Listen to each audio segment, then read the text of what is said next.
Ange Postecoglou could face a Football Association probe over his post-match rant.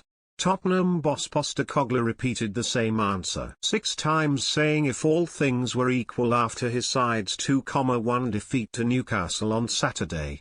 Postecoglou was incensed and blew his top on the touchline after referee Andy Madley did not give a handball against Newcastle's Joelinton in the build-up to Anthony Gordon's equaliser. But then Newcastle defender Delbert escaped a second yellow card despite the ball striking his arm at another stage of the match. Postecoglou said afterwards that he was the angriest he has ever been after the defeat and went on a remarkable rant while being cross-examined by Match of the Day commentator Mark Scott, who conducted the post-match interview with the Spurs boss.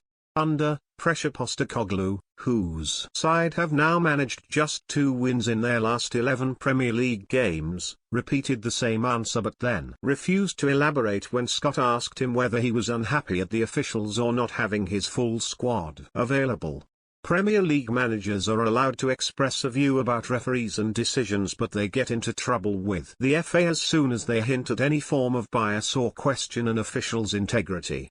The FA are understood to be keen to stress no investigation has been launched yet, but they do want to discover what Postecoglou meant with his comments.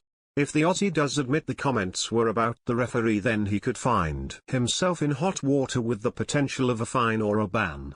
However, if Postecoglou leans on the fact that his squad had been hit by injuries and were at a disadvantage, then he could get off scot-free. The FA are likely to write to Postecoglou to ask for his thoughts on the issue and will then decide in the coming days whether to investigate or indeed take any action.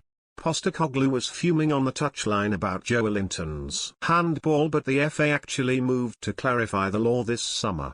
While Postecoglou gained sympathy from TV pundits after the defeat, Madley got the decision right according to the current laws, which clearly state it should be disallowed if it was the actual goal scorer. But if it was a player in the build-up, then it was not offside as long as the arm was in a natural position and the handball was not deliberate. Join our new WhatsApp community privacy notice.